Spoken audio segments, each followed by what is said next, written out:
Hello, everyone. Welcome to this very special episode of the Safety Third podcast. I had this idea to start it by sitting on a rat trap. What do you think about that idea? I think so. Yeah, let's do it. I love we do things assuming people can see the video, but this one at least I can hear the rat trap going off. Give me a second. I'm struggling right Oh, they're now. building up the whole scene in their heads already. Yeah, so it's actually a mouse trap too. I don't want to oversell it. All right, I'm putting the mouse trap on my chair, and I'm gonna sit on it in 3, 2, 1, and nothing happened. Now you can't get up. I can't get up. You're trapped. Here, I'm gonna put the microphone by my ass.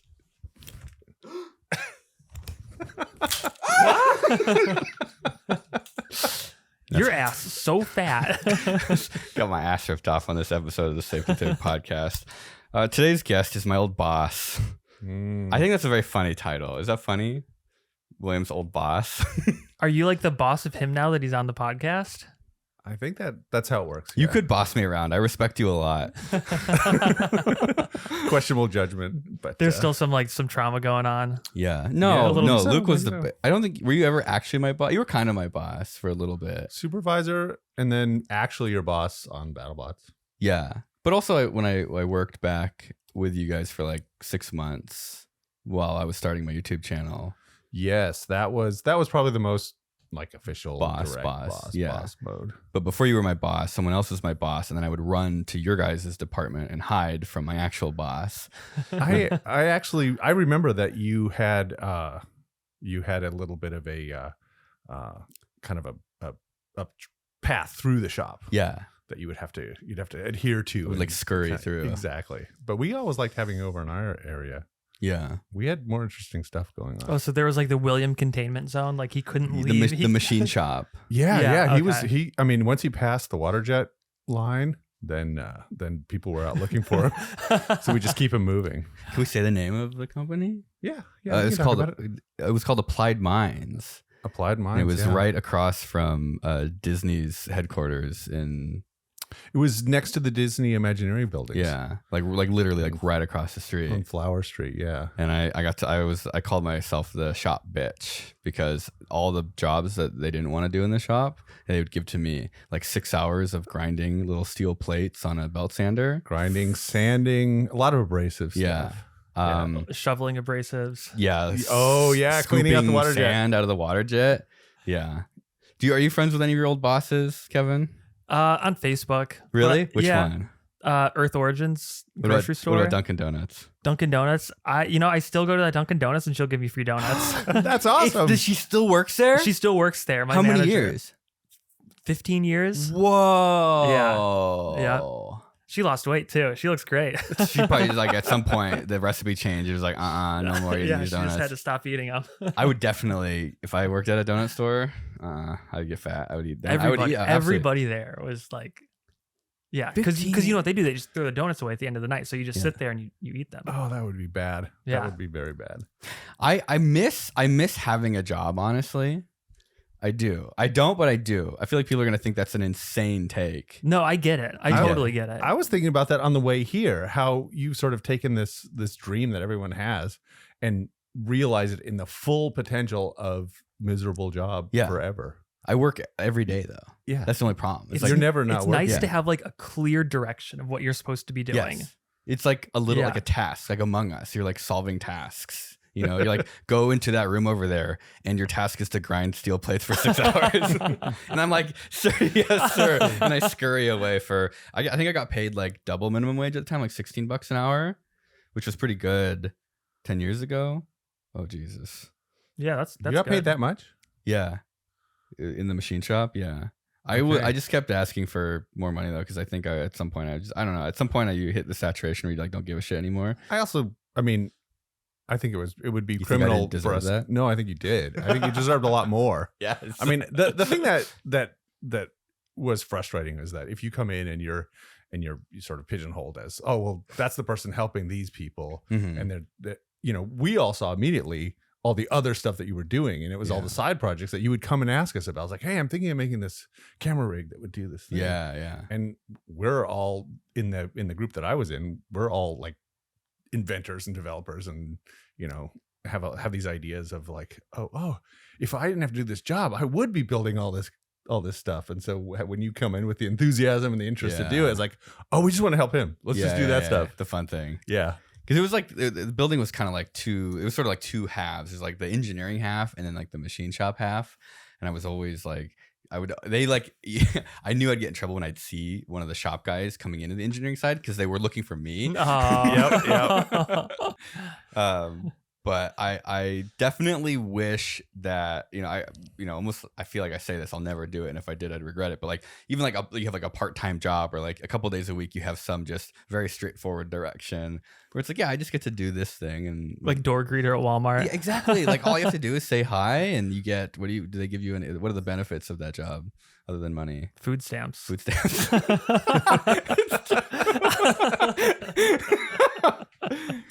But you like have worked on some of the coolest projects that if you were to like talk about, like, Are you allowed to talk about them? I think some of them, yeah. There's a few that I can talk about for sure.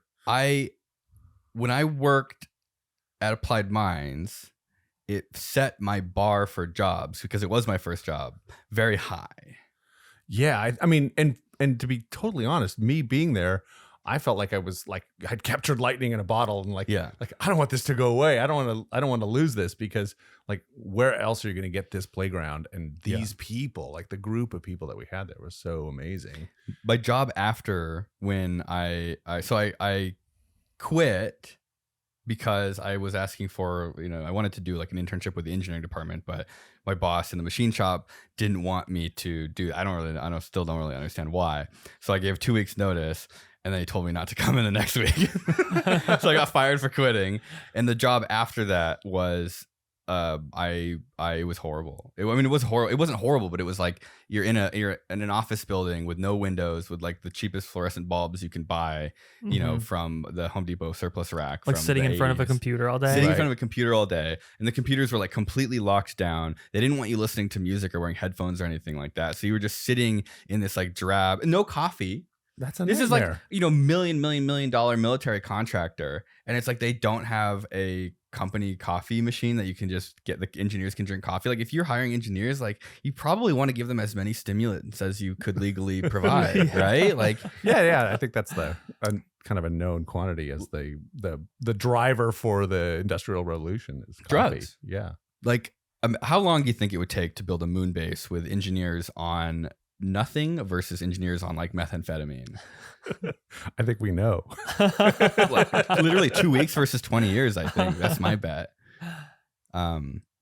Is that too insane of an idea? Like the experiment of giving engineers drugs. Like, do you think they would be more productive or more like high risk? Like, do you think we'd accomplish more things if engineers were on drugs? I think there's a short-term gain there.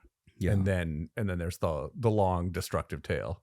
Okay. And the consequences. Yeah, the consequences. Like the health consequences or like the decision making. I think health and decision making. I come from a special effects background, film effects, and before I worked at. Should we say your name? Minds, yeah. Luke. How do you say your last name? I say Conlan. Is that right? That's exactly right. Thank God. Yeah. Would have been so embarrassing.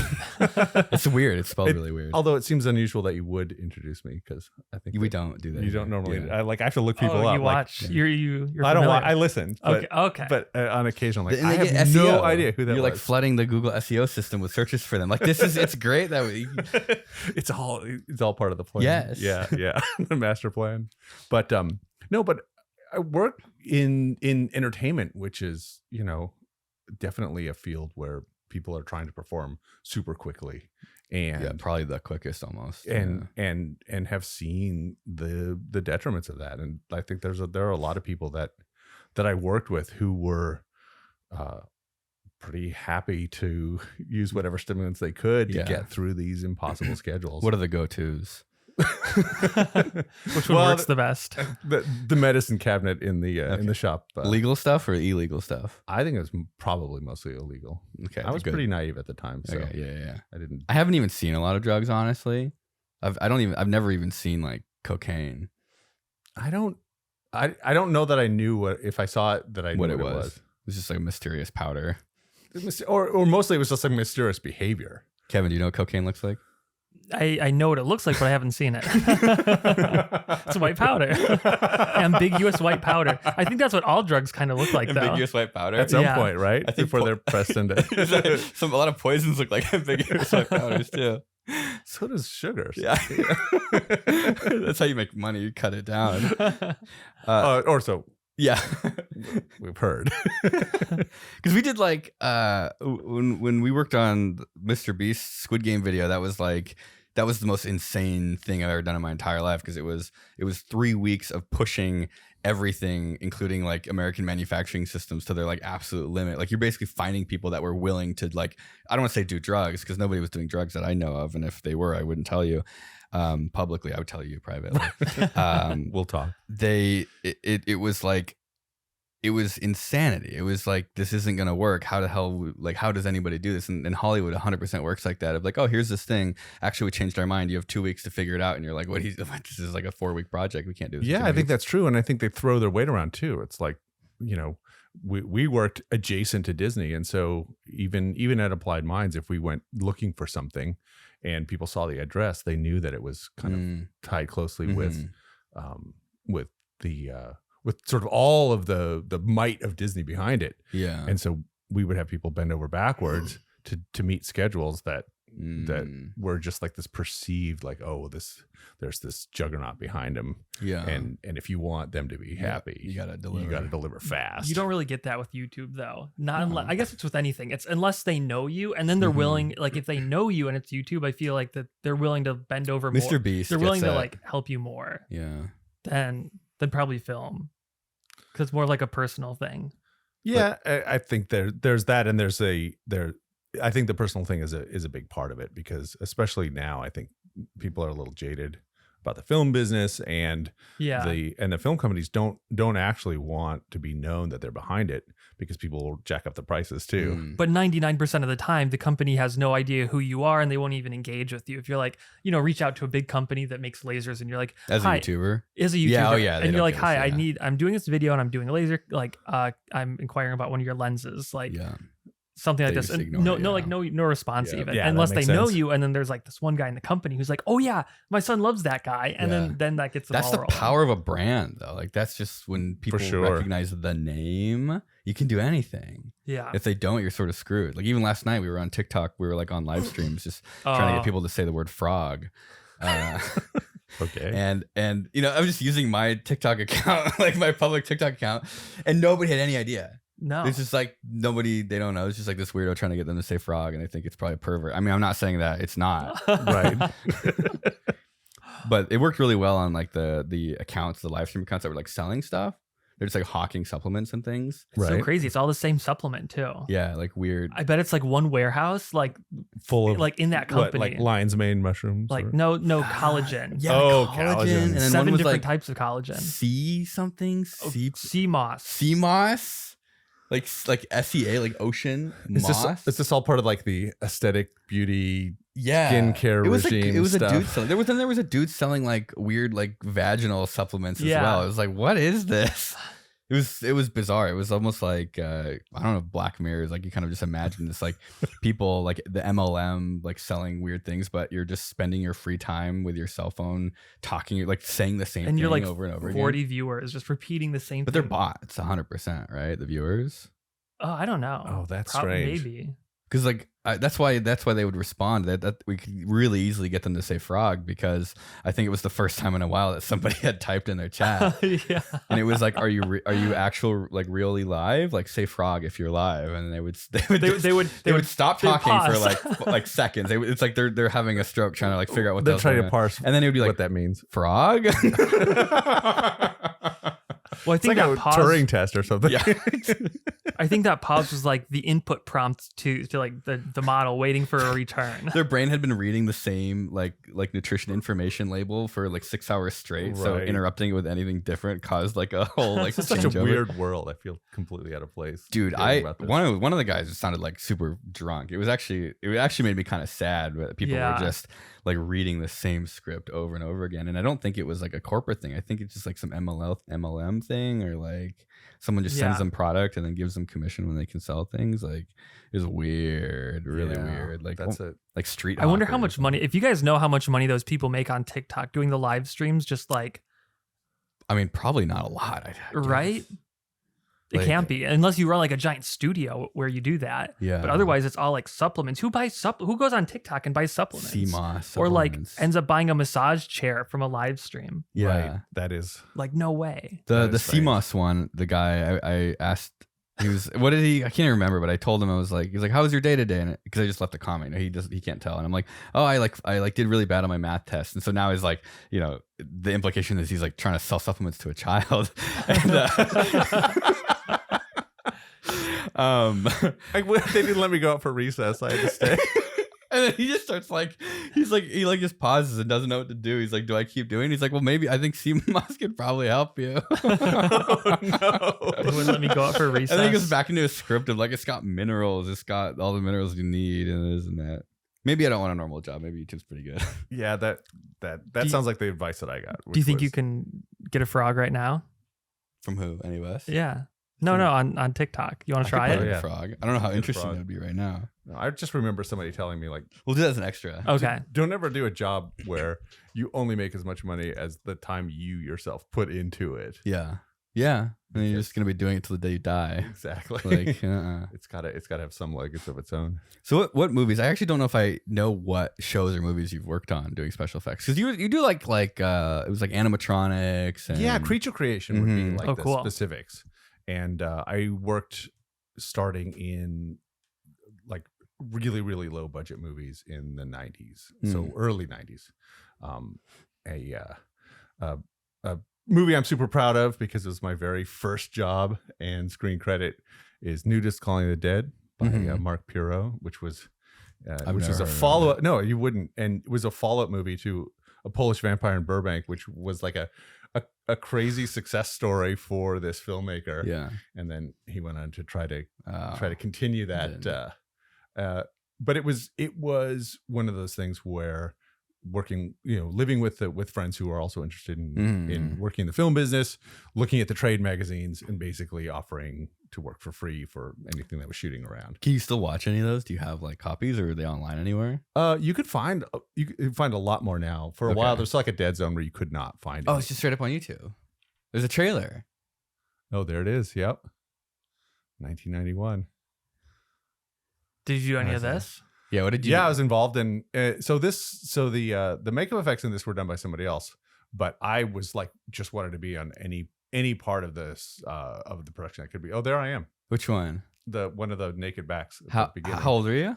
I was early 20s, like 21. That's awesome.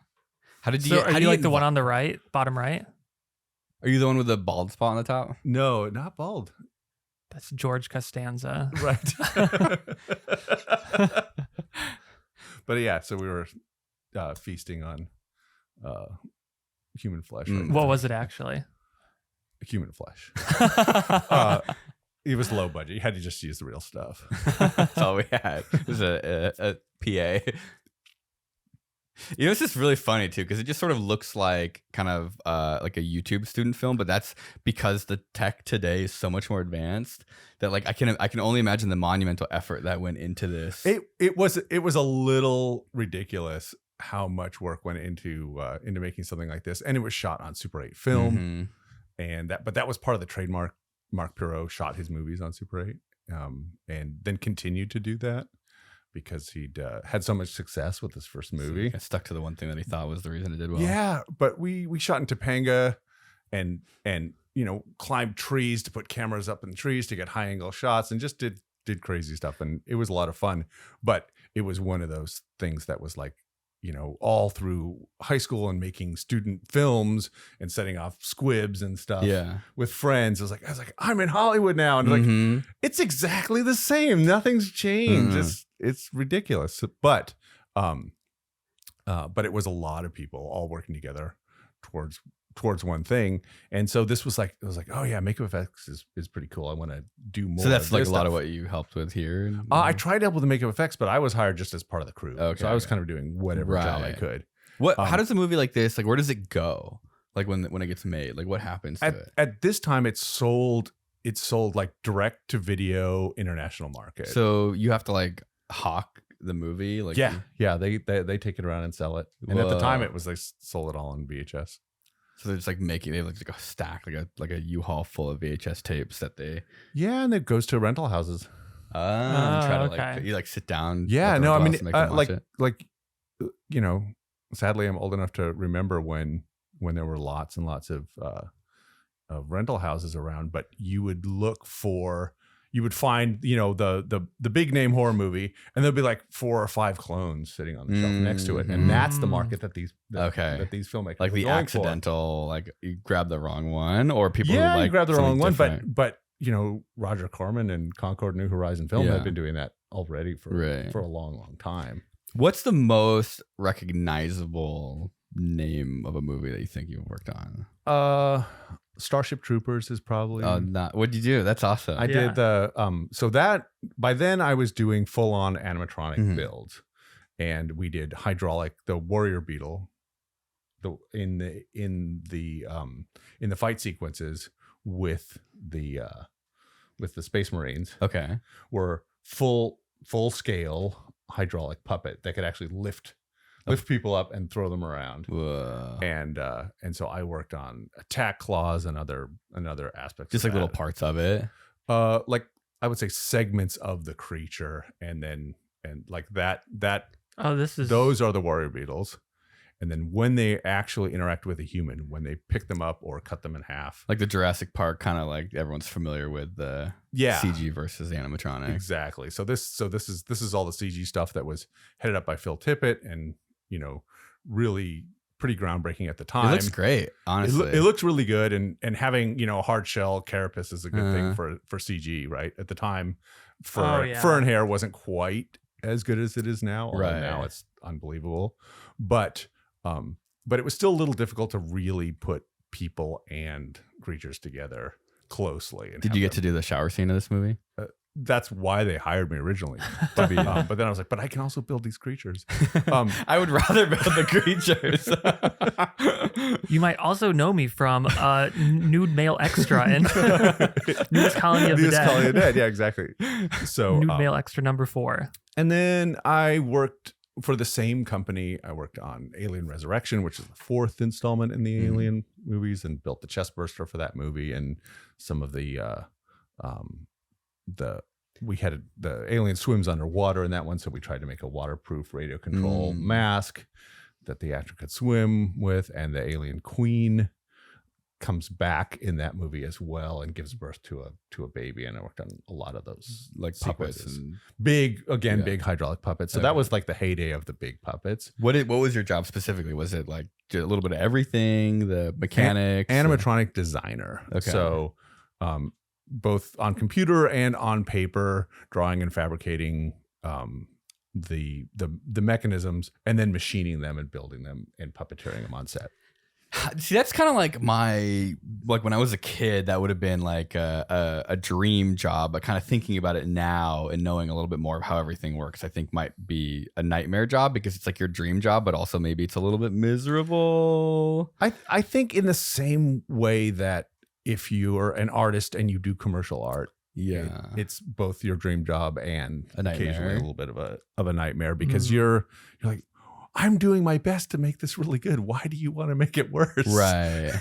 Like, why is the director and the producer and the other people making the decisions coming in and, you know, just saying weird, just tweak it, just do this.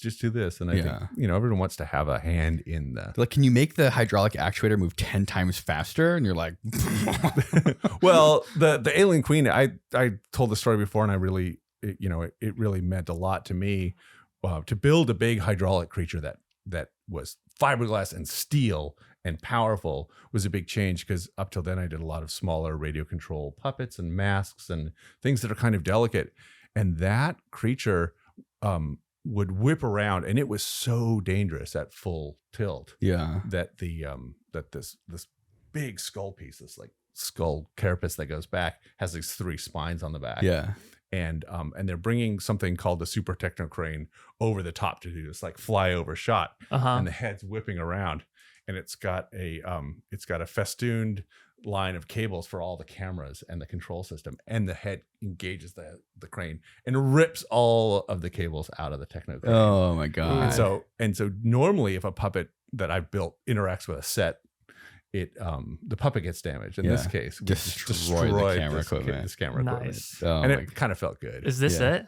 So this is the alien queen from the movie before. So this was the queen from Aliens. That looks like there's somebody inside of there. That's trash bags. That's a great work by I think that was done at what has become Legacy Effects, Stan Winston Studios. But Alec and Tom were the folks at Amalgamated Dynamics who worked on Alien, both Aliens and this movie. And so holy shit, that thing's huge. So we took that head from a collector who had stored it since the first movie and refurbished it and put new mechanics inside it. Whoa. And brought it to life. And that's the hand puppet version. So there's a person on a tiller bar behind it who's moving it around, and then later it's installed on a big hydraulic base. And I think there you can see that right there.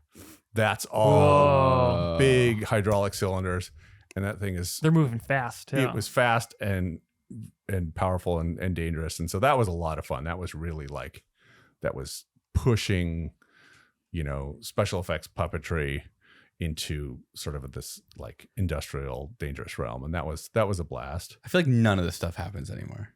It's all anything like this would be fully CG. That looks like something that was made by SRL. Yeah, exactly. You might see lighting stand-ins or things like that today, but interestingly now I think live theater performances and Walking with Dinosaurs type stuff, and now they've got the theme parks are doing. It's more like live action. They're doing really cool large scale puppets for live action, which is awesome, but is way more time consuming. And it's also very lightweight. Really, cutting edge fabrication. We built that out of steel and fiberglass. Yeah, you just had to get it quick and had to crank it out. Had to buy, cylinders as early as you possibly could get them. Lead times would kill us waiting for that stuff. So it's just buy it big and go for it. When did you have to get a quote unquote real job? I think that kind of the 90s would have been the beginning of the CGI transition. What was that like? Because I can imagine you're doing this thing, you've kind of gotten to a great place.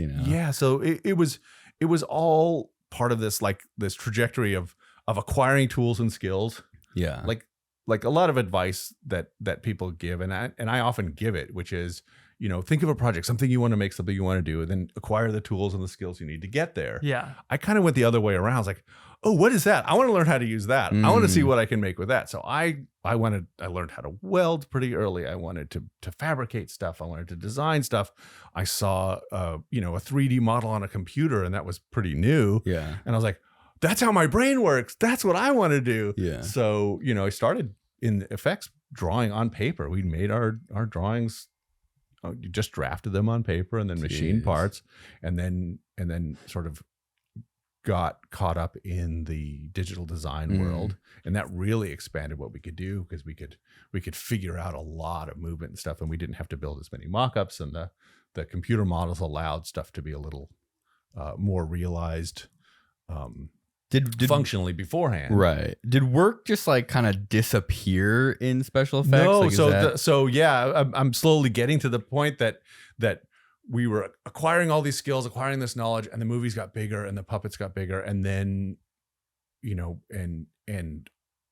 we saw Jurassic Park, and there was this collective, oh shit, what are we doing? And now Jurassic Park was a fusion of really amazing work from the bottom to the top, as far as there were hydraulic creatures and puppets that were the best ever made at the time. Yeah. The special effects were also the best ever done at the time, the pure CG effects. And they hired folks like Phil Tippett to design the movement of the dinosaurs and really direct the creation of that. So you had artists all up and down the process involved, and people who had done it other ways before. And so it was how can we get these to integrate? How can we get it all to look good and work together? And it was phenomenally expensive and sort of a difficult model to sustain. Yeah. But it was like the writing on the wall. We're like this, and we thought it was going to be a year or two before we were all out of a job. What actually happened is it was like 10 more years of really cool work where there was ambition to do stuff practically because you wanted to keep up with the computer graphics. Right. But there was also integration of the two. And then there's the nostalgic component where certain directors and people want to see the puppets. So the business continues to this day, and it's changed a lot. And mostly the time scale and the available money is it's pretty miserable to do it right now. But there's still people building puppets mostly because they want to, and I think that's true for a lot of things. I think that's true for certain types of art. And, right. And there's it's not fun, then it's not worth the arduous task of doing it. I think the first time I met you was like, it must have been 2008 at Applied Minds, because I was in high school and I like interned, and then I smashed my foot. I destroyed my toe with a steel beam. Ooh. And then I disappeared for a couple months, and I think I can't remember if I came. I think I came back. Yeah. And then I've been an adamant. I've very much. I like wearing steel toe boots now. And I think, were you guys working on the clock at that time? Because there's a couple of projects that I've witnessed, like, that are like kind of the most insane things I've ever seen in my life. Which is why I would say that this job kind of set the bar really high for jobs, because it's those things that you would see on like in a magazine or a TV show or a movie. Yeah. So going from effects into robotics. So all of the creature stuff that we did were kind of puppeteered robotics. And so there's a lot of crossover there. And then working my way into this job at Applied Minds was kind of like you said, now I'm getting serious about a more real engineering, more real fabrication, like a consistent day job, and enjoying the being around folks that it wasn't all just about movies and what the next movie was going to be or what was happening in entertainment. Right. And it was like this burgeoning world of robotics was getting so fascinating. And then there's this company that's kind of like an effects shop and also does all of these other really cool things, and is headed up by these visionary, this sort of couple of visionary people who also had similar backgrounds. Are you talking to about myself. Danny and Bran? Yeah. Bran is one of the weirdest people I've ever met in my entire life. It's very unusual. And I know he doesn't listen to this podcast. So I'm totally fine. Right. So you're just going to. Yeah. How much shit can I talk about Bran? Am I going to get you into trouble? I have no idea. Who is Bran? So Bran is this man, this very mysterious man who also Bran the Man.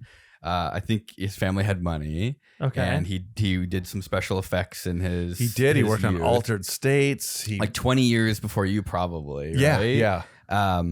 And then started this company because he had. He like ended up like head of Imagineering, right? Was he? Or was he and Danny both worked in Imagineering, but like the top guys, right? Well, they headed up the research and development arm of Imagineering. Yeah, they worked together there. How did he end up there? How did Bran end up there? I have he probably just walked in and said, "So well, here's everything you're doing wrong. You know what you should do is this." And they went, "Okay, you're hired." I don't know.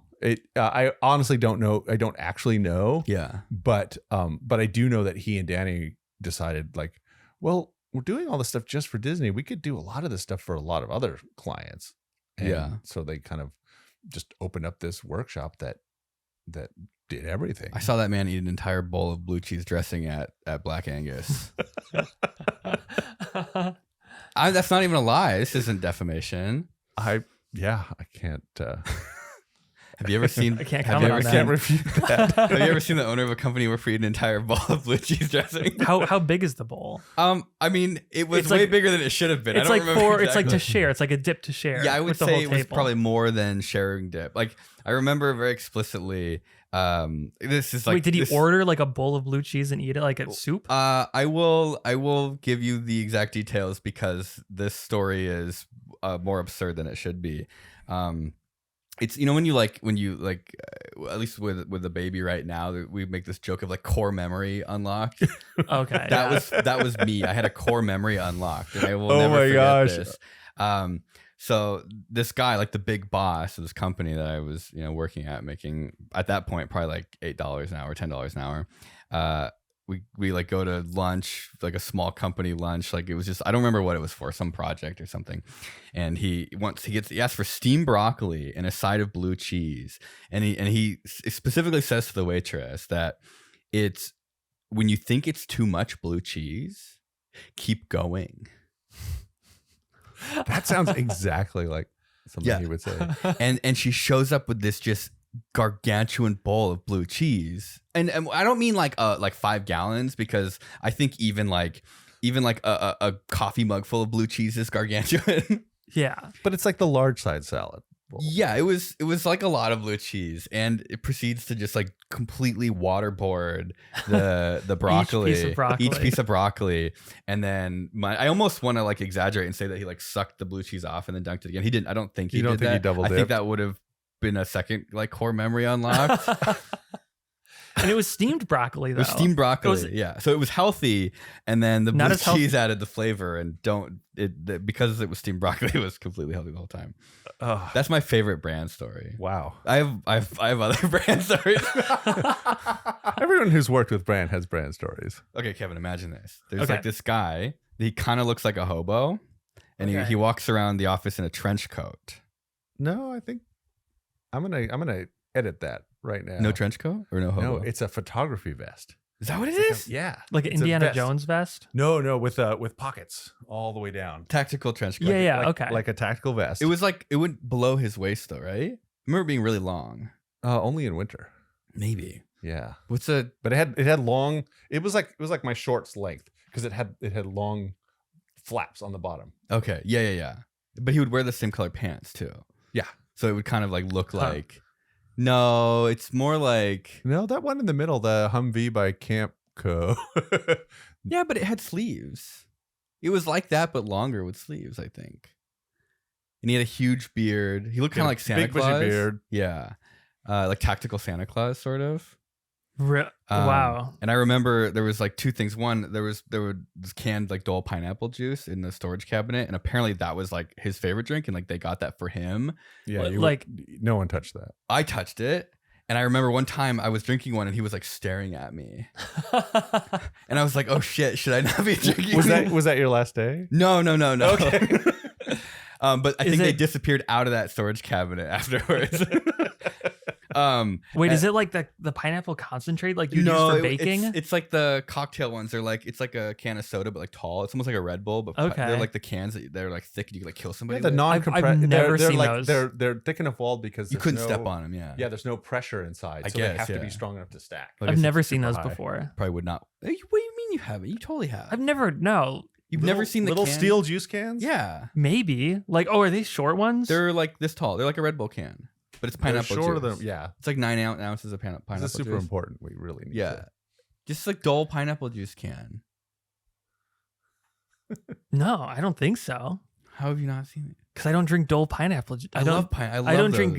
They're like if you drink too many, like at least for me, it completely fucks my tongue up. Like sores. There it is. Yes, those.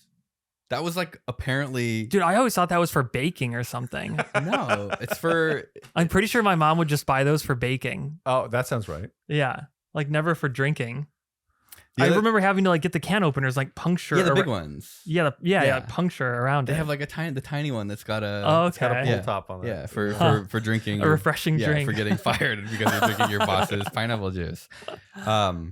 And the other thing I remember is there were these peanut butter bars. These like not the ones that explode when you eat them and get everywhere, the granola bars. Oh yeah. It was more like a chewy bar, kind of like that, and it had like a coating of like it's like Tiger milk bar. They're kind of like a tiger milk. They weren't. It wasn't tiger milk though. It was a different one. It was like an orange package, and he would like bite off the bottom half of the bar with the peanut butter and then throw the top half of the bar away. No, like you go like a squirrel. Yeah, preferential. Yeah. He's like a multi-millionaire running this huge company that has like contracts with literally all these big, all the 3 and 4 letter agencies. Yeah.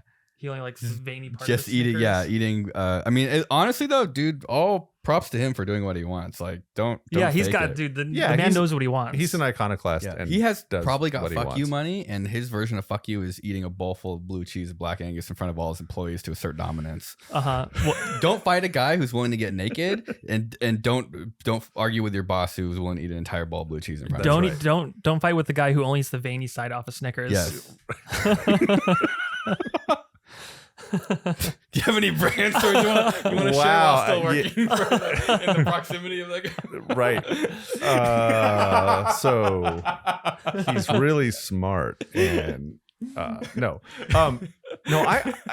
like, there are a lot of crazy stories like that, but there are some pretty amazing moments. I don't know if you were there when he was revamping the Unimog project into the caravan. Yes. Oh, you guys worked on Unimog? Yeah.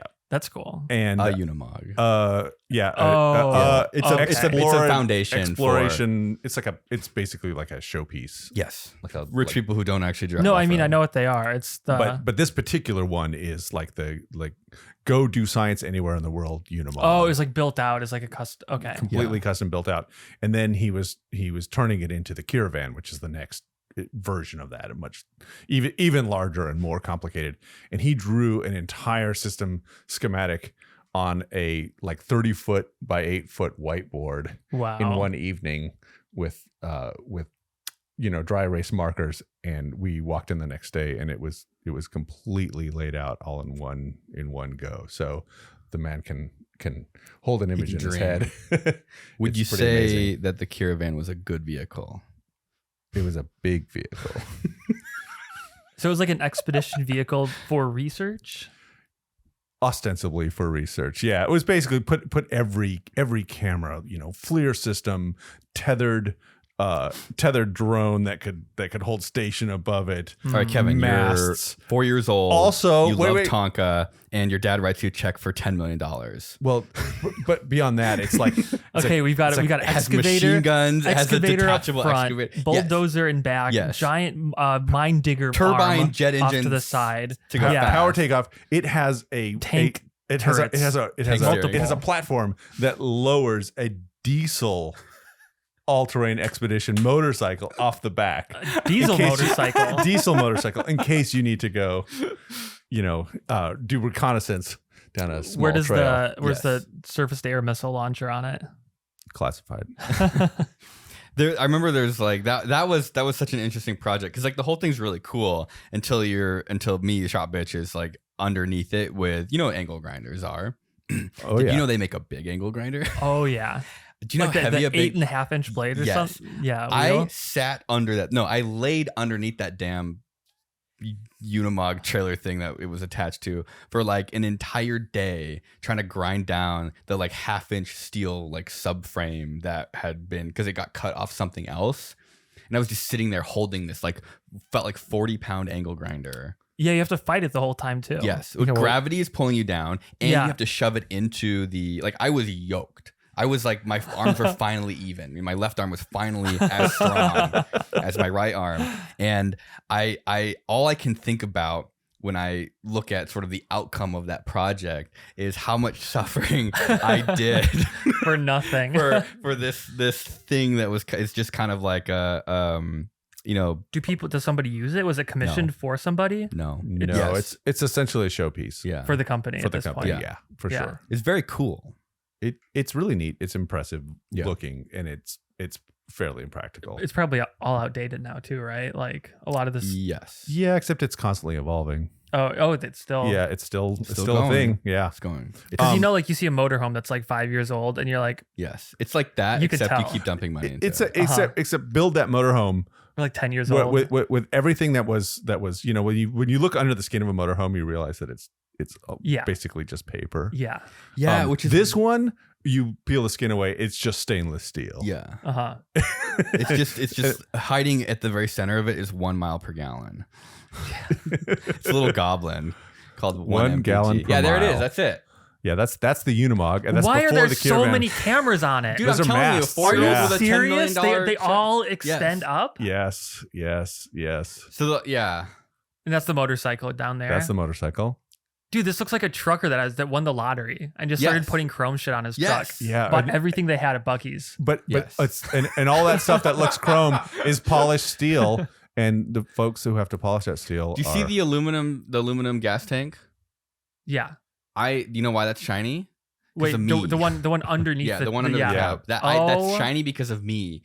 Wait, and you said that's not chrome. It's polished. Everything's polished. There's no chrome on this thing. Yeah. It's either polished stainless or polished aluminum. Why are there 12 antennas on the front of it? Because they're fuck you. You need all of those. 1, 2, 3, 4, 5, 6. This is insane. I love it though. You know I think that this is like, it's just, it's a cool project. I think it's probably just like a pillar to mental illness. There is a project though, like one of the coolest projects that I think is like the same idea of this, but arguably much like cooler to me is the clock.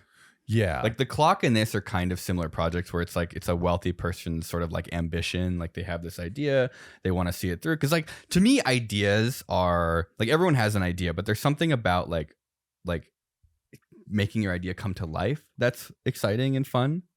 Yeah. Not necessarily what the thing is. It's like the fact that you had an idea and you followed through with it. There's like some validation and satisfaction from that. And like that's what I think this, motorhome from hell is just this idea and wanting to see it come to fruition and making it, even if it's not necessarily the most justifiable money that's ever been spent. I think that's true.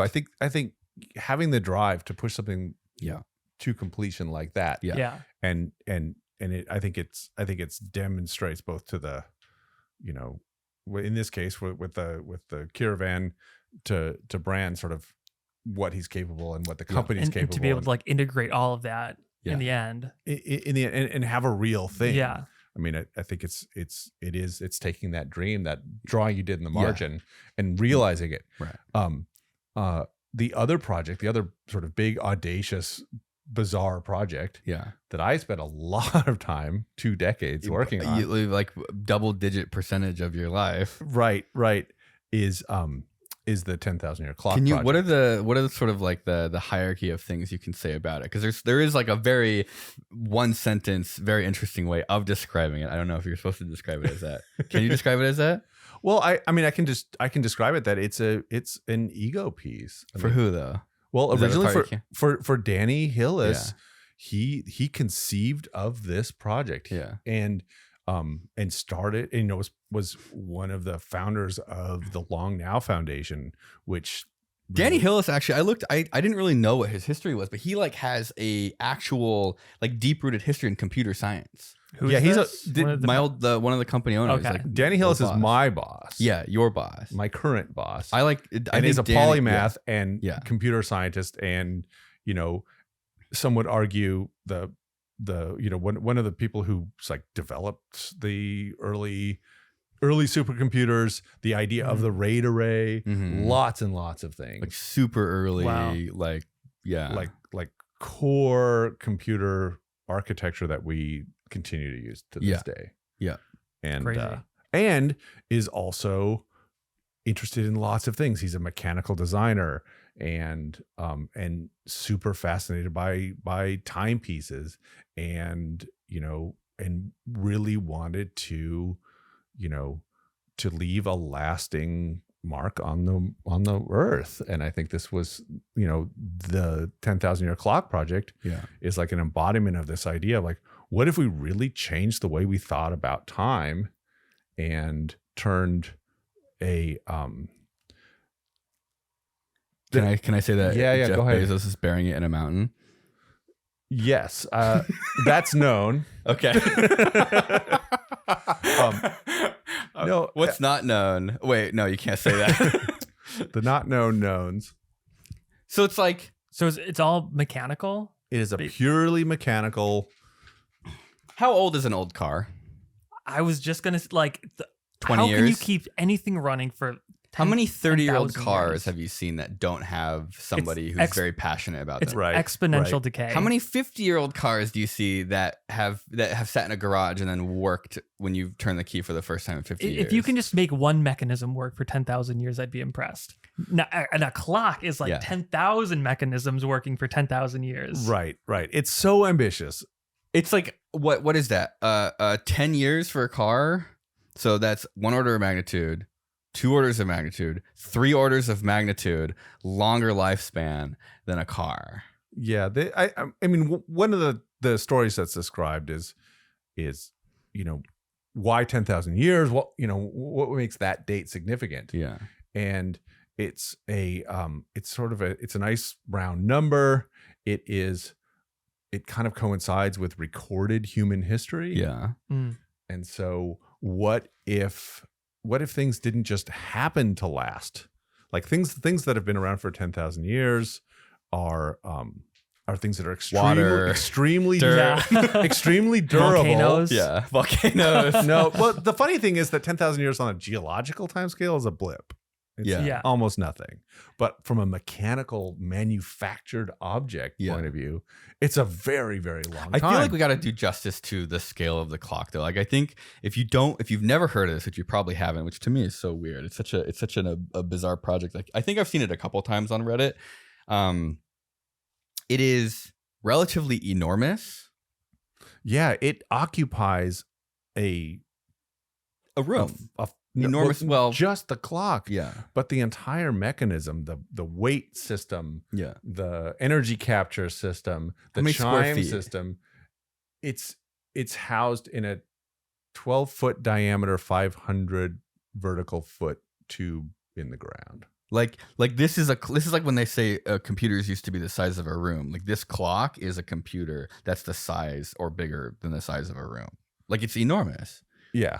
And it uses like how do you keep, like, when you think about like what, like, to me, I see the big problems, and tell me if I'm wrong. Like, when you go to a place, when you like visit like a Roman church and you see like the statue that has there's no more toes on it because people have touched it and worn down the brass of the marble. That is the number of interactions that these mechanical components are going to have with each other. How do you stop your machine from literally disintegrating into dust? So not everyone is in agreement on this. Really? There are, we talk with scientists who are just like, well, everything's burning. It's all scientists. It's all going to fall apart. Scientists don't know what they're doing. But we have sort of a list of materials that we believe we call them 10K compliant, 10,000 year capable. That's of lasting for that long. And those include 316L, which is a stainless steel alloy, and titanium and ceramic. And so we use those 3 materials primarily for the entire clock. And we use those materials for a couple of different reasons, because they're pretty well understood, because we use them in airplanes. And if you use them in airplanes and in aerospace, you study them at very high temperatures, and you really try to understand them like really very well. Quantified. They're quantified. They're artificially aged.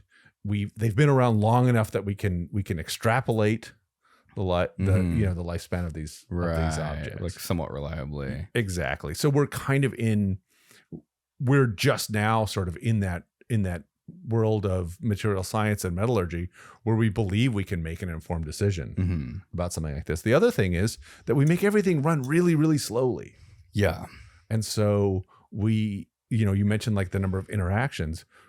We know how often every tooth, and every tooth, when I describe a tooth in the clock, is actually a roller. So we avoid sliding friction.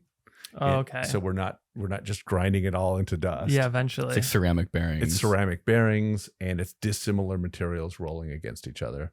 So that they won't gall or anything like that. Yeah, we have to. Well, there are joints where we assume that they will diffusion weld over time, and that's okay.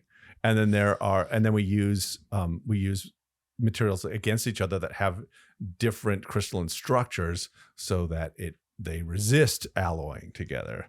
So steel is face-centered cubic, and titanium, I believe, is hexagonal. That's great. That's like a whole different level of knowledge. Yeah. Like having to design something like based on the crystal structure. Right. And so, and this is not stuff that I learned in special effects. Yeah. This is a whole new world of things. I mean, ceramics it's our whole old world, actually. I mean, we basically picked up where designing timekeeping where everyone left off about 200 years ago, because they knew that they were going to die long before their clock stopped working. Yeah, that's actually great for you guys though, because what are they going to do when it breaks down in 100 years? Jeff Bezos is going to freeze you so he can wake you up. Yeah, they can. Yeah. Hello, it's broken. Would you like a future pizza? You still have to honor the warranty. Just because you're dead, you don't get out of it. Cryogenically freeze the whole team. So like what is, like, I remember one of the things was for keeping track of like the yearly cycles, there's like a solar heater that like heats up a chamber that causes it to expand to keep track of like day night cycles. Well, okay, so you're conflating two of the two of the functions, okay. But you're not wrong. The one of the ways that we capture energy to keep the clock ticking is to use the day-night thermal cycle on the Earth. So even it might get hotter or colder, but there's always going to be a differential. And so we use differential pressure between two tanks. One is an insulated internal tank and an exposed external tank. And so it's got like bellows that kind of, it's got giant exactly, giant mechanical stainless steel bellows that go through a period of being compressed on one side and then compressed on the other and pushing back and forth. And that back and forth mechanical motion is captured and stored in a falling weight.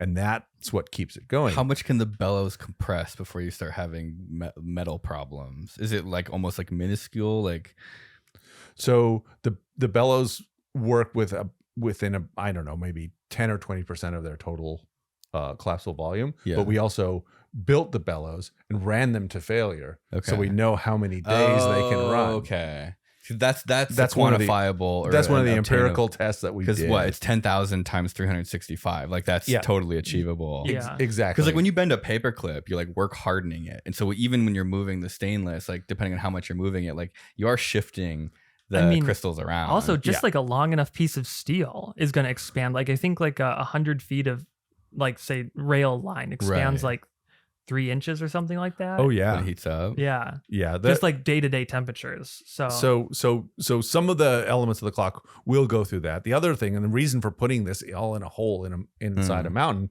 is because of the temperature stability. I mean, if you've got the money to put something in a hole in a mountain, why the fuck would you not do it? Well, to be fair, it was always going to be inside a mountain. Okay. Even before Jeff was involved. You realize how insane that sentence is, right? Yeah. Yeah. That we're gonna like put a clock in a mountain because it's cold in the mountain. And everyone's like, I'm sorry, can we start from the beginning? Sorry, you're building a mechanical clock that needs to be. Don't you have watches? This is like some supervillain shit. Well, it is. I mean, and that's it ties back into the stuff that we were doing at Applied Minds too. Yeah. It's like, it is like this, like the fantasy world of like, these are the ideas I had when I drew my, secret layer drawings with the airplane runway that flew under the mountain. Now writ large with all of this, with all of these people and this huge kind of endeavor that I've been part of, which never seemed real the whole time, except now there's thousands and thousands of pounds of steel inside a mountain right now. There's probably already thousands of pounds of iron in a mountain. No, that's all. Not this particular mountain. It's all limestone. Okay, someone you became a billionaire. What's your project?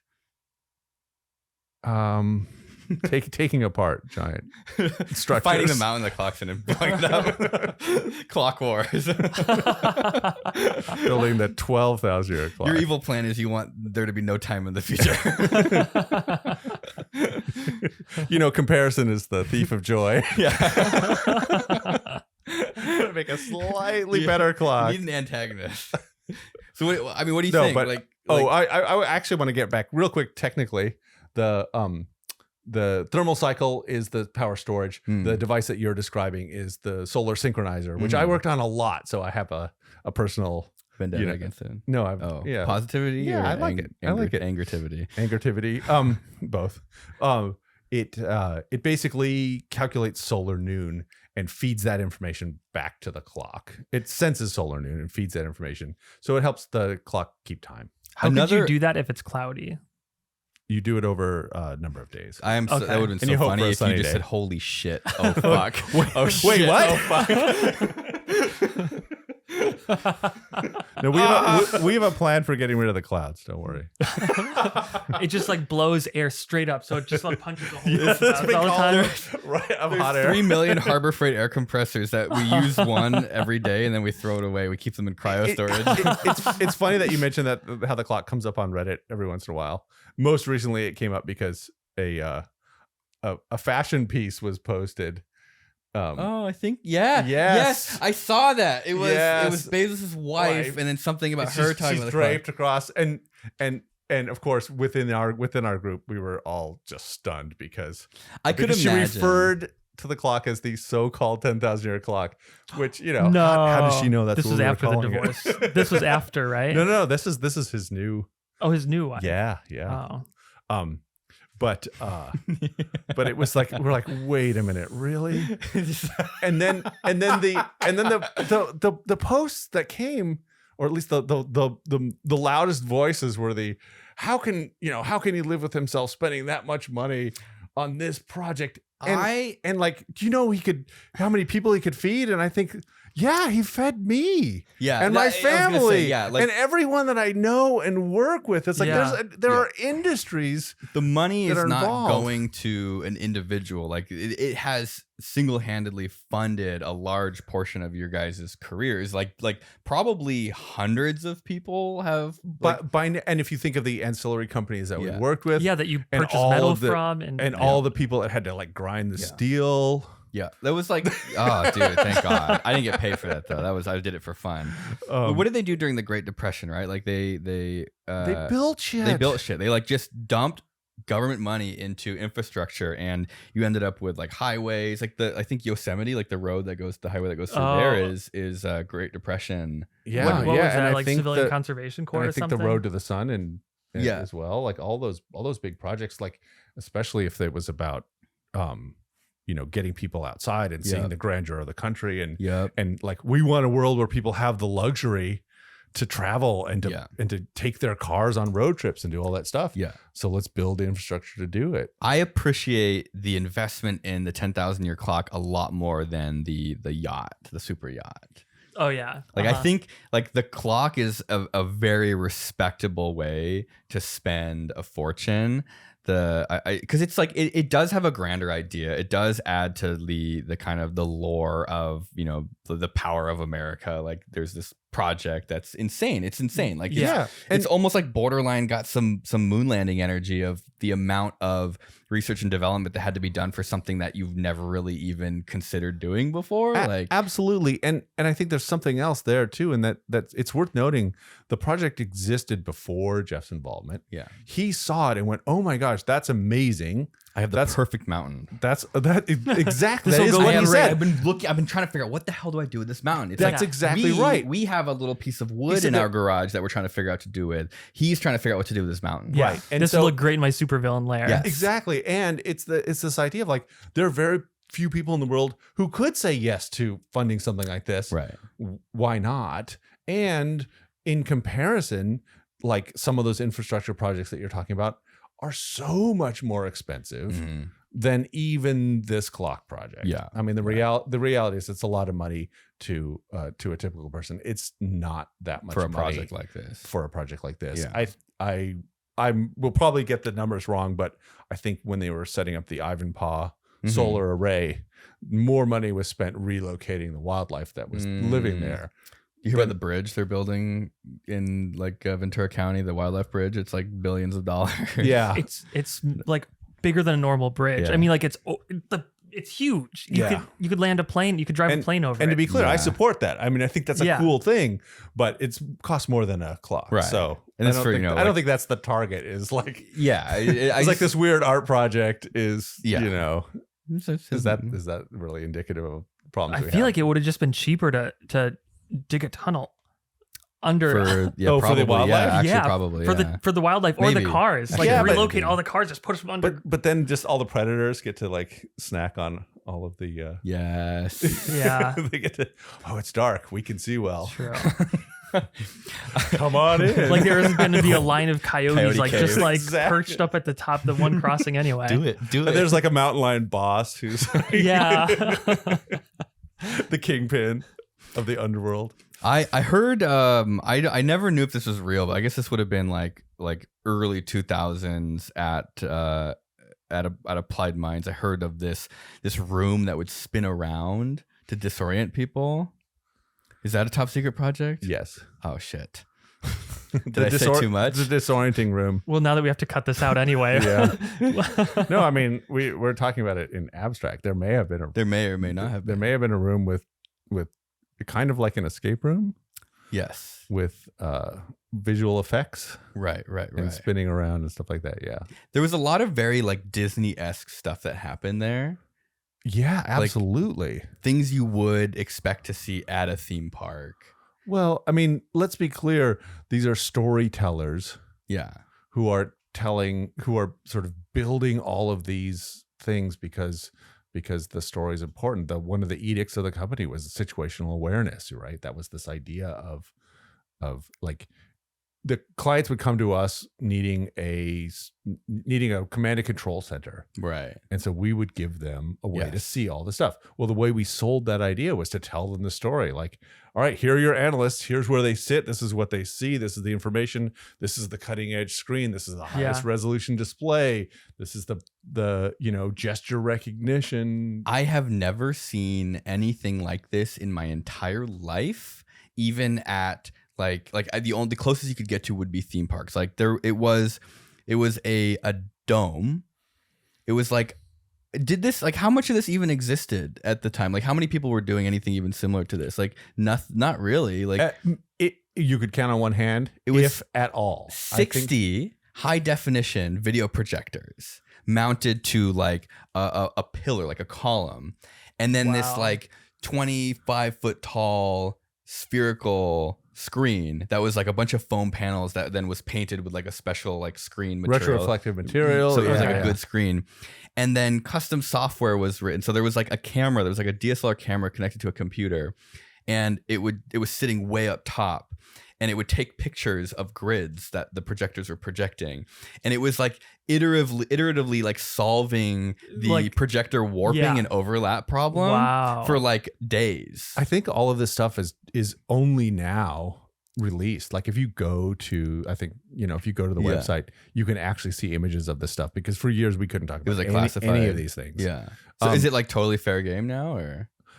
You can certainly see descriptions of it on the website. Okay. I don't know what exactly how it's described. Yeah. It's true. It's what you would see at Disney, the best, planetarium. Yeah. That could show a bunch of stuff. But we built a trackball that was a do you remember the trackball? I do. The trackball, we had to like design a machine, an air bearing that held a bowling ball as a trackball, and that was one of the navigation tools inside this. Dude, that's like straight out of Star Trek. It's like the screen would rotate, so like you'd roll the ball, and then the orb. You'd fly around this. Wait, space. What was this for? Can you say? Does it say this is the JSPOC, but that's not. This is a different one. Yeah. The spherical room is one of these other images, but you can see, all of this has. There it is.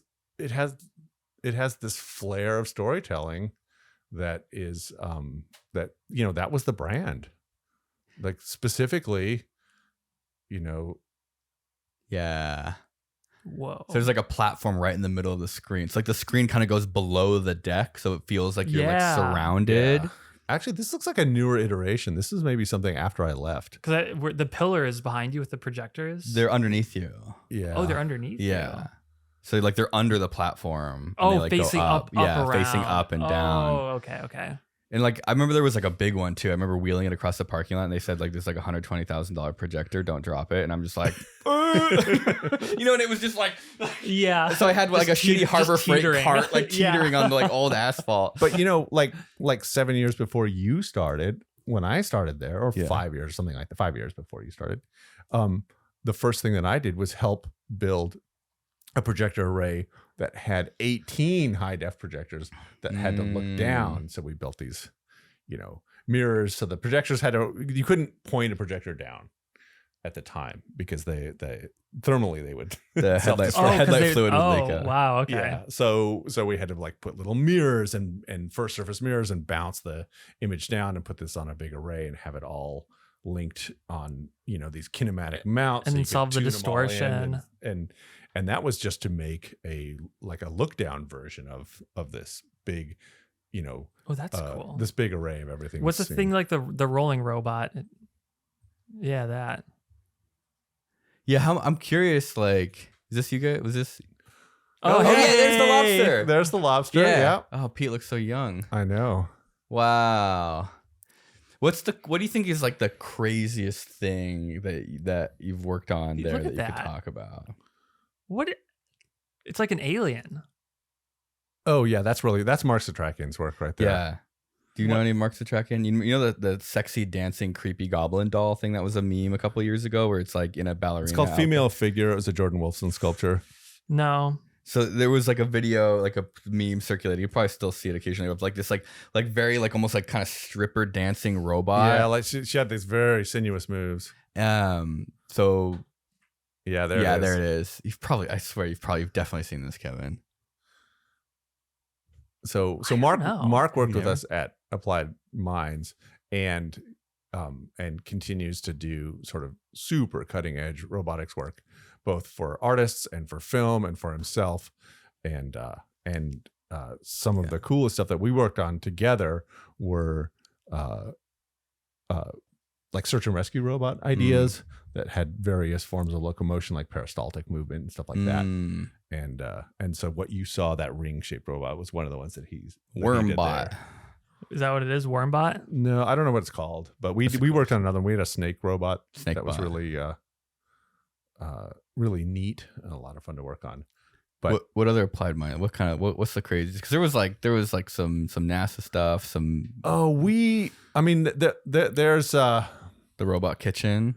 The robot kitchen, but that wasn't the craziest stuff. That, like you said, that just felt like, you know, we're building stuff for Tomorrowland or something.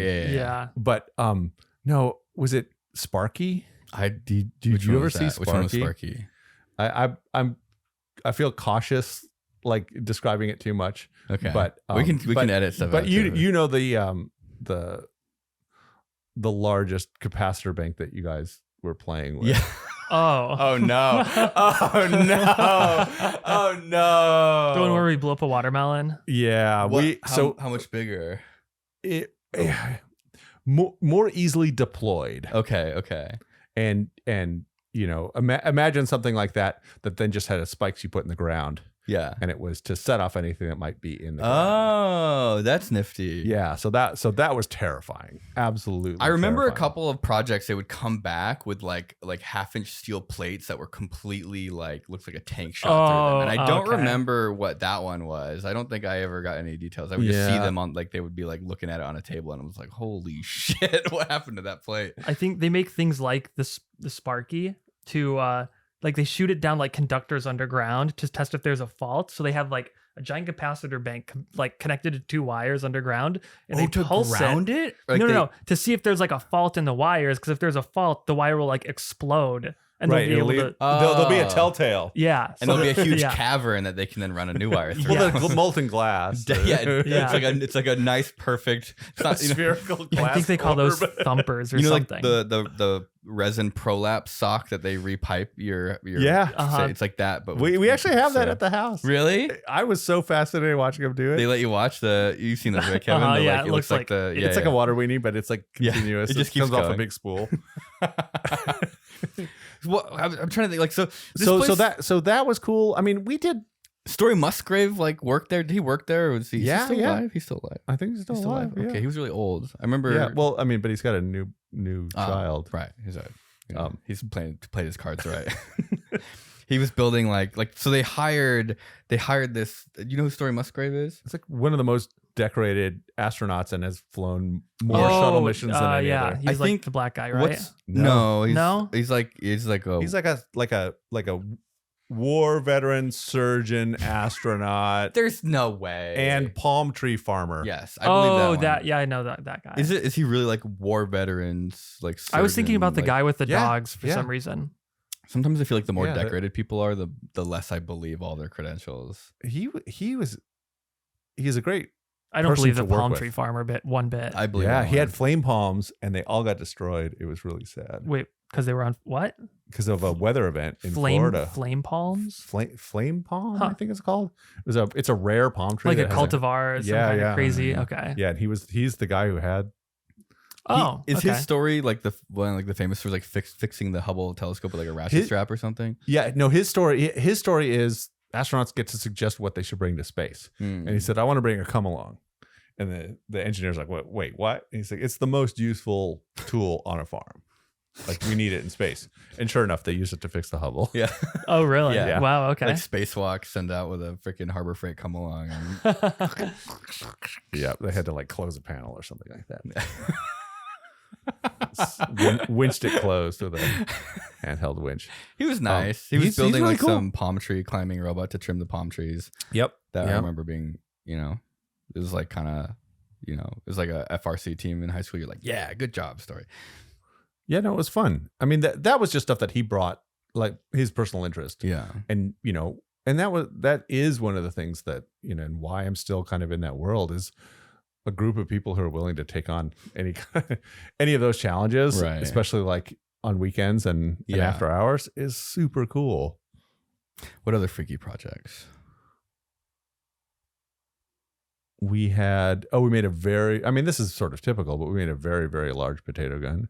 Do you remember that one? Yeah, it's still sitting against the building, right? Yeah, I think it's just now we're decommissioning it because it may have rusted on the inside. No. We don't want to put any. What was that for? It.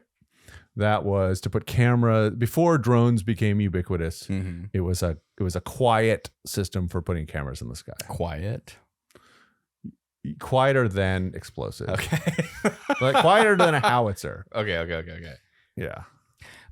Because the last time I worked with you guys was the telescope, making that telescope. We're working on the telescope. Yeah. Do you want to work on it again? No. I mean, it was cool. Still have it. I learned a lot. I feel like there's some important questions I should ask in general though. Rate me as an employee. Well, we were sad when you said you weren't going to come back. Okay, that's it. Did I do a good job though? You did a good job, but you definitely brought the Will Osman flair, and you brought the word jank. To my vocabulary. Yes.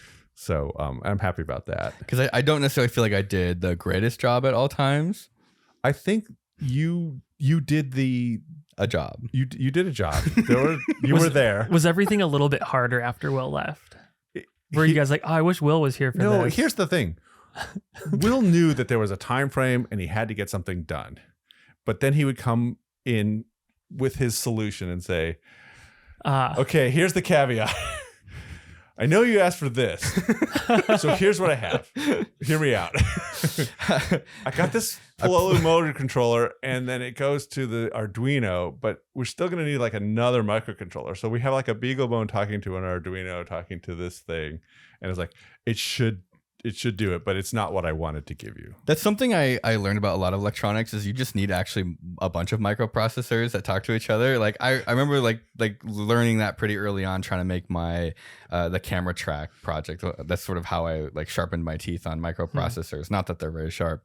And I'm like, how the fuck do I make this one microcomputer do all these things? And I realized, well, first of all, I'm using like a really shitty microprocessor. It's just the Arduino Uno, which is like, it works great. Oh yeah. But like there's ones that can do way more for like the same price.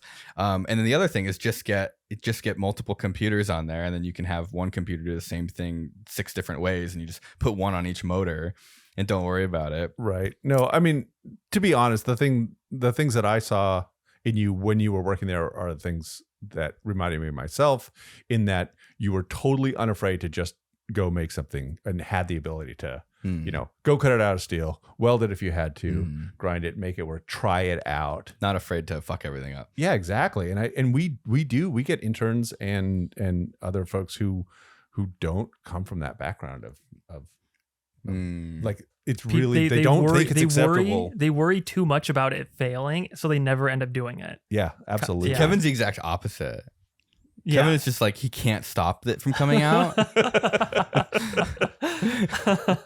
It's happening. No, it's happening. It's like he didn't realize he was pregnant, and all of a sudden the baby's coming. Yeah. I never even really conceived that it could fail until it happens. Let's see what happens. And then that's the exciting part. No, Kevin's how fluid dynamics was discovered. He just sort of does things and then works backwards. Yeah. Peter's like that too. Peter Sriepel. Yeah. And I really do appreciate that approach, because I think sometimes I can kind of like overthink things or try to do the CAD and then try to like, well, I got to like, make the hole the right size so that the bolt fits. And it's like, nah, just print it and drill the hole out, or print it again if it doesn't work. He flies in the air and things that he built. From Home Depot parts. Yeah. Yeah, I've seen that. I'm super impressed. It's everything that I wanted to do, but had a little bit more sort of self-preservation. Yes. But it's the people that are willing to do that are the people that like get the rewards. Yeah. Because nobody else is willing to actually do that. Yeah. Or die. Wait, what reward did Peter get? I mean, how many people died before they got one, like an actual working airplane? Probably a lot. Probably more than one, yes. Yeah. I think even working airplanes have killed a lot of people too. Yeah. No, I think risk taking is I think culturally we're in this like minimize risk. It is the and you're a parent now. You feel that it's like that's the last thing that anyone ever. And so you never really thought about life insurance before. So you put all of this weight on it, but I think you have to have a little bit of a. I mean, I think it is the typical trade-off of some life experience. Like, you've watched how fast something happens. You've seen how fast a reaction happens. Okay, I kind of need to be this far away.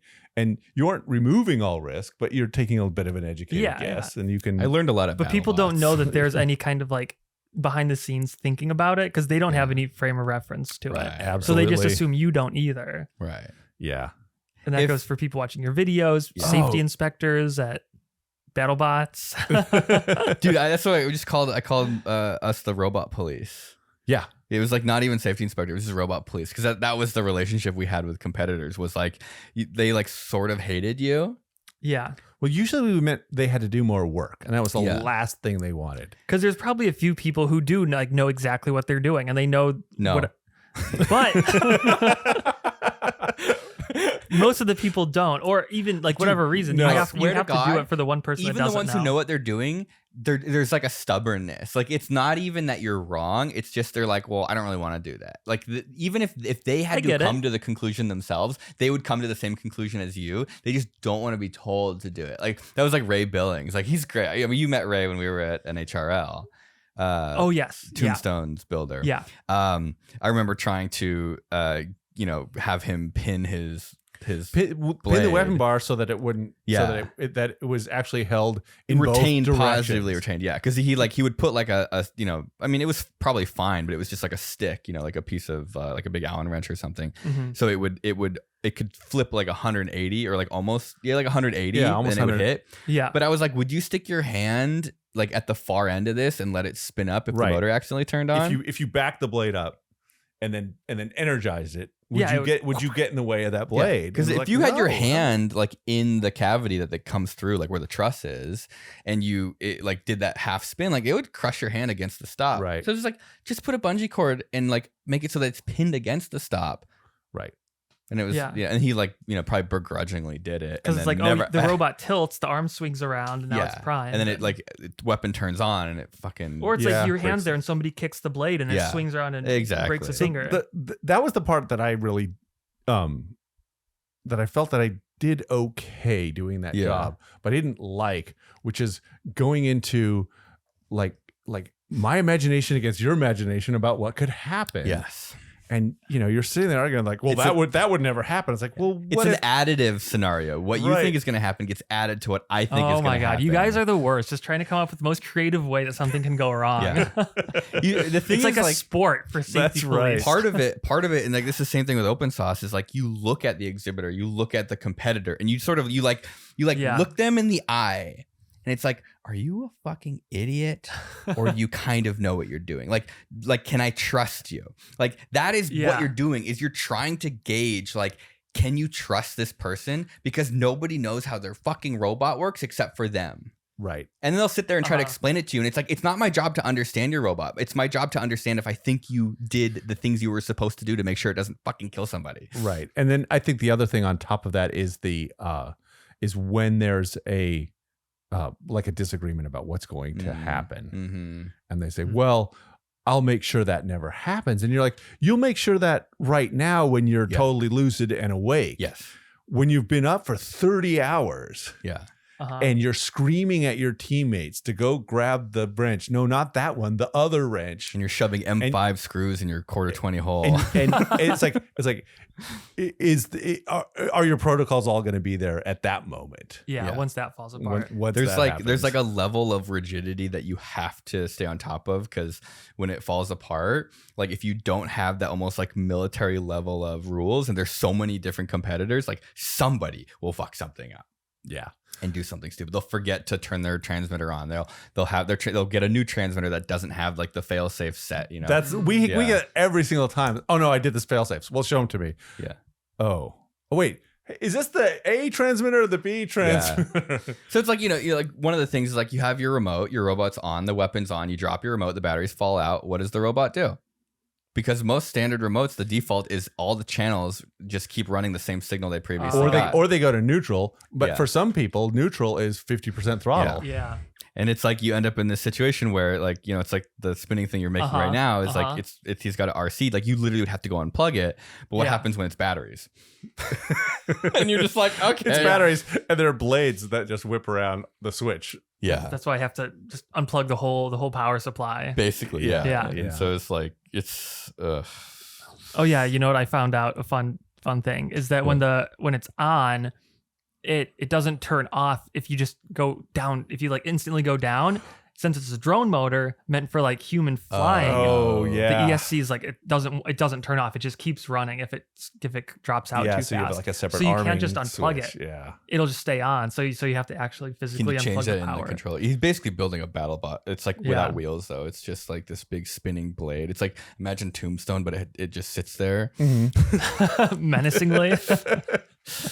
It just vibrates around. It's actually slowly. like a force field. Yeah. If it spins really fast, you can't see it, but horrible. stuff obliterates when it goes into it. Oh yeah. Yeah, it's the scariest. That's why I'm like, this is the most dangerous thing you've ever built. Try to do some like energy calculations, and what was it, like 30,000? Yeah, 36,000 joules in the blade. If you get it up to full speed, which I think would probably not be possible. I was just gonna say that sounds like you're in that kind of regime where aerodynamics is gonna weight of the blade. I don't think I did without the holes. But yeah, I feel like you'll like when and you the counterweight and everything. I don't know what I did. I think that was without the counterweight. Probably, yeah. I mean, maybe whatever. But yeah, it's very high. That's like, yeah, you're like in this territory of things that you don't normally have to take into consideration. You take into consideration. I'm so excited. It's like drive it out to the desert. What do you call the, like in orbiting bodies? It's the plane of the ecliptic. what do you call like the danger zone around a spinning object? It's like the debris, the plane of danger. Yeah, the plane. It's like if this explodes, what direction is stuff going to go in? And it's like it's just a plane. Yeah, it's a sheet of paper that extends 200 feet in every direction. Like a giant kind of like a rainbow with death in the middle and dismemberment a little further out. And if it tips over, the plane just like intersects with you. I don't think it can tip over. Oh, because it's like gyroscopically. Oh, dude, I don't know, man. I have no idea. It'll walk around. Is what it'll definitely like like if you have a ladder, you can kind of like walk. It'll do that. I think that's definitely what would start happening. Vibrate the vibrations would start moving the platform, but then it couldn't fall over, so it would just start. Well, it would just pivot, and then you get it would process around like one leg. It's like never fall over, slowly getting lower and lower and lower and lower to the ground. You're like. You're just waiting for the power to run out. No, because it's gonna like if it flexes though and turns into like so it's like a fan blade. I think then it will be able to blow itself down. I have no idea, but I have a suspicion that the flexing of the blade probably would self-stabilize, maybe because it would be like going back and forth. It would like oscillate, or it would just shake itself apart. Yeah. Like be like the bull roars, those noisemakers. Yeah. Okay. Like a flat blade. Yeah. Anyway, I want to be underneath it, behind a giant dirt barrier, a bunker would be preferable. Desert. I mean, at least with the proliferation of things like Mythbusters and all this stuff, at least we see people like get inside. Yeah, their house protected from the cannonball. There's that. Their shipping container wouldn't really save them if anything went bad on most of those shoots. I love the cannonball story because it gives us so much validation of all the dumb shit we do. Right. It's like, hey, look at they did something bad. Everyone's capable of being stupid. Hey, man, we have not put a cannonball in a house yet. Mm-mm. Maybe one day. But not yet. It'll probably just be this 4-foot long piece of aluminum. Gold. That fell from space. There is an airport close by. Yes. You can't prove it. It came through I don't know how that got there. It just went through the roof. Just a little slit in the roof. Oops. If you were a billionaire, what would you debris from the solar storm? What would your clock be if you were a billionaire? We've had this conversation before, and I think none of us have a great answer. Mine is like I feel really like I'm just going to disappoint. Yeah. I don't have a. You buy name brand cereal. What would I do? I'd probably. I don't know. I like even now as I think about like what do I want to do next? Yeah. What's my like Twilight career? And I really like enabling people, good and bad. No, just helping people make stuff. Yeah, I would probably just waste my money doing that. Okay, I'd help people make movies, projects. I would exosuits, I would invent a peanut butter granola bar that had peanut butter on both sides, and then find a wealthy businessman to sell my invention to. One man. Well, that is a new business strategy. Don't make a product unless you have a market to one person. Normally, they say like make what you would want. Peanut butter bar with peanut butter on both sides. You know who you are. It's a billboard. I plan on selling one lifetime supply. You tired of eating granola bars like a rat?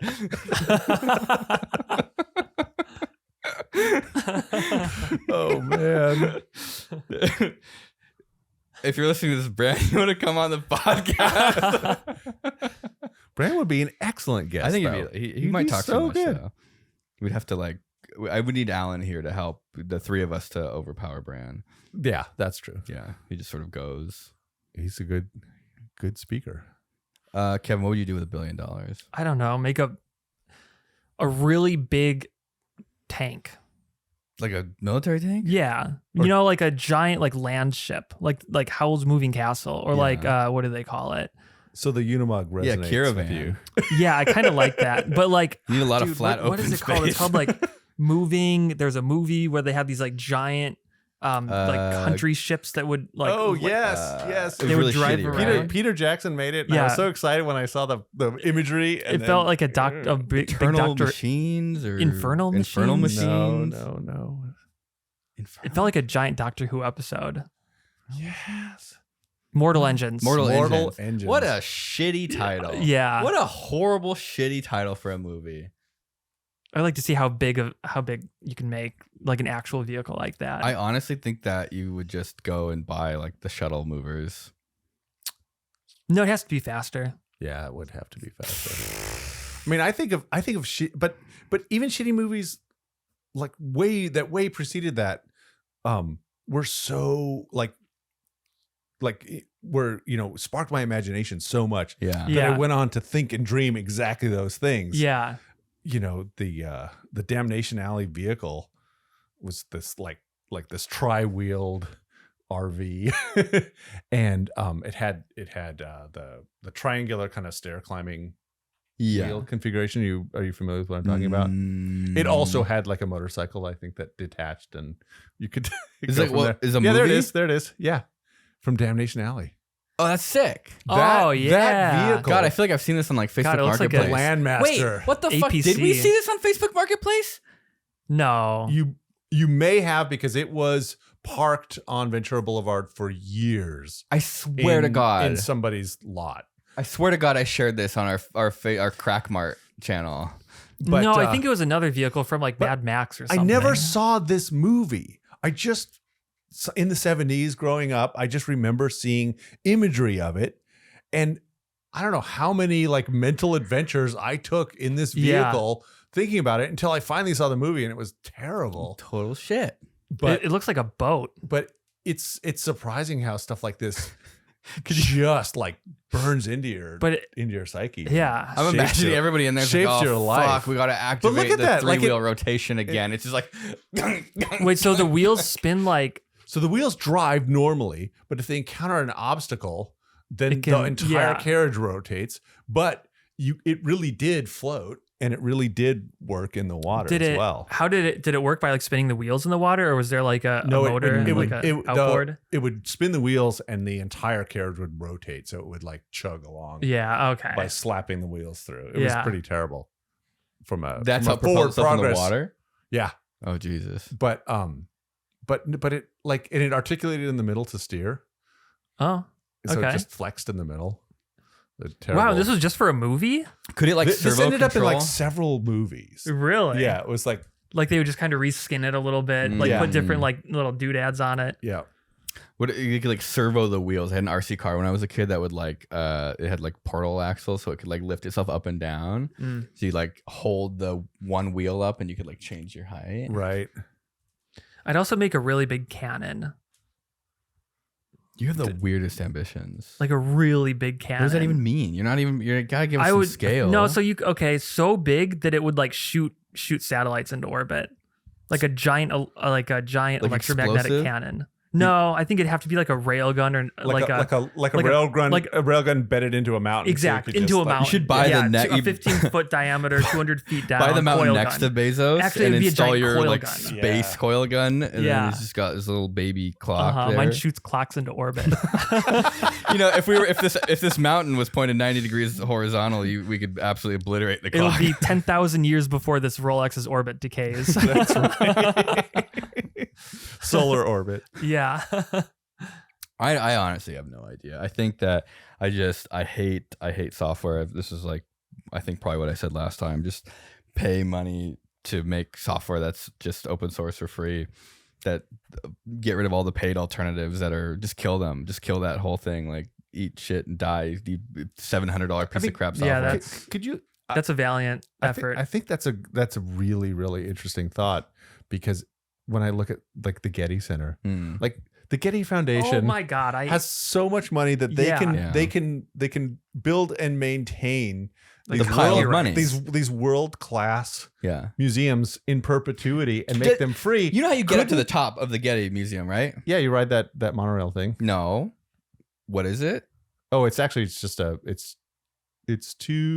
It's like linked buses. Right? It's a hovercraft. It's a fucking hovercraft. It used to be a hovercraft. Well, it's like on air bearings, right? Yeah. No, but it was like straight up has like a skirt. Right.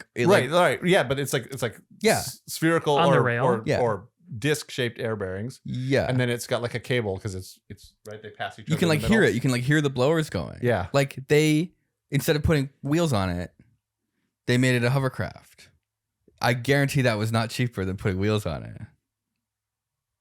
That's what they spend money on. Oh, so when you said Getty, I thought you meant like Getty Images. Oh boy. Well, but I'm talking about. Thing, I think it's all. So that's how they fund this. Is that what you're saying? No, I'm just saying that they decided they had so much money that they were going to build a free museum and run it forever. Mm-hmm.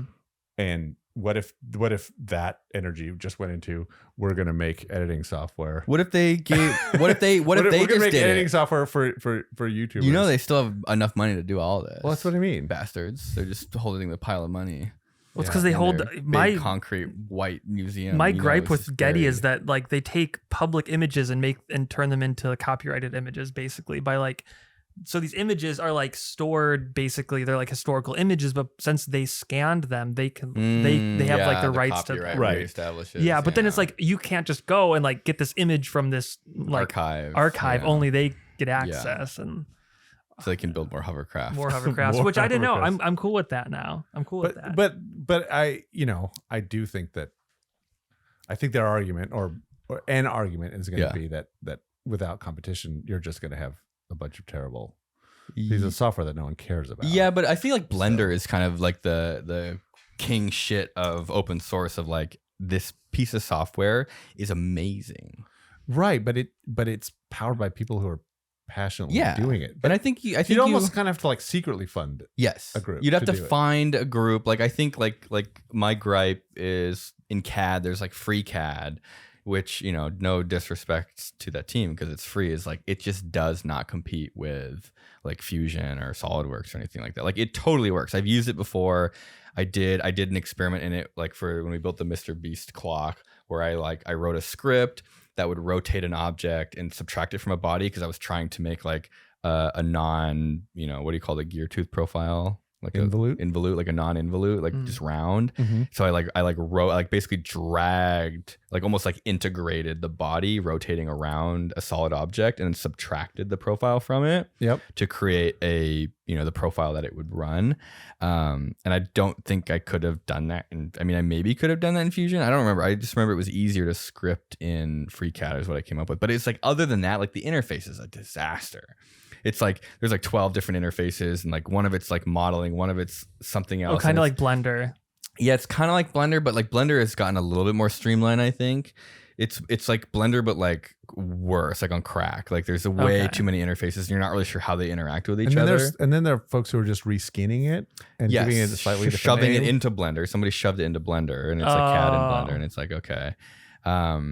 And so it kind of is like there's this embroidery software that we use for the embroidery machine that's like, you know, on sale I paid $800 for it, but not on sale it's like $1,200. And it's just like this like C#, you know, like the .NET framework that is just like it's so shitty and clunky. Like it's almost it should have been a smaller piece. Like it should have been optimized basically. Like it's dealing with, you know, hundreds or thousands of points of like the needle injection points and it's like drawing graphics and everything.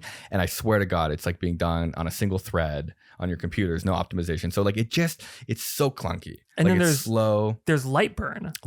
Yeah. Lightburn's great. Yeah, Lightburn's great. It's kind of like what I would want from a piece of open source software. Yeah. There's like some stuff that we bitch about where we wish it was, you know, you had a little bit more control of like how you stick things in like custom codes and G codes and post processor and what, which I get like mixed things. Some people saying it's already in there and some people saying it's not. I don't know.